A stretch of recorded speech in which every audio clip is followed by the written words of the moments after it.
Bonjour à tous et bienvenue sur palombe.org.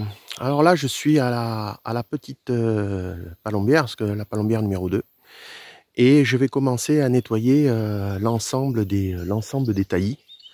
Voilà, je vais pas le faire en une fois, je vais le faire en 2 fois, parce que sinon comme il pleut régulièrement et que la pousse de avril, mai, juin sont les plus fortes, j'en profite pour pouvoir le faire maintenant, et j'aurai après une pousse un peu moins importante. Vous voyez tous ces taillis là, je vais les nettoyer. J'ai commencé par faire une tonte grossière.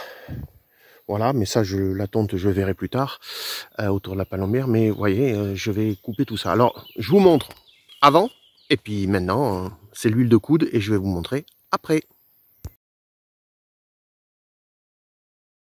Bon, alors là maintenant, c'est le après.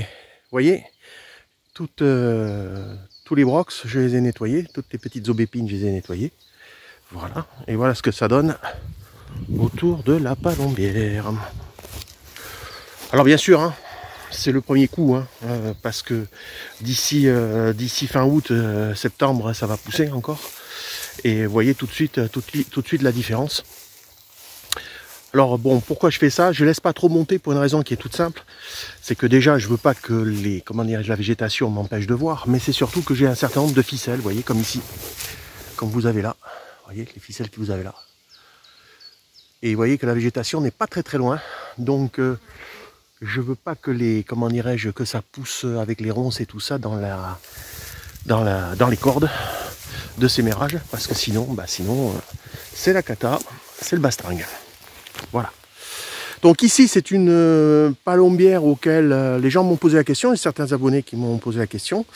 Et comment ça s'appelle, ici je chasse pas souvent, hein, puisque je chasse en saison de migration, je chasse 2 demi-journées par semaine, c'est tout. Donc ce qui fait la réussite de ce poste, c'est justement que les palombes ne voient pas forcément des appos tout le temps. Et c'est ça qui fait la réussite du poste, parce que si vous chassez tous les jours, effectivement, vous allez en faire moins.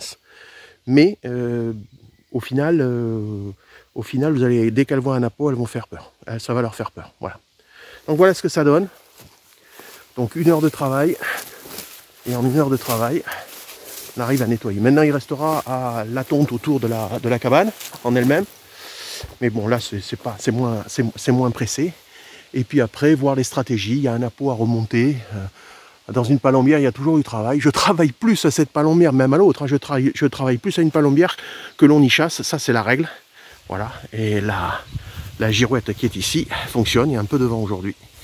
Et elle fonctionne encore. Voilà, pourtant les plumes sont un peu foutues. Voilà. Bon allez, ce coup-ci, fini pour aujourd'hui. On va travailler à d'autres choses maintenant. Allez, à très bientôt à tous sur palombe.org.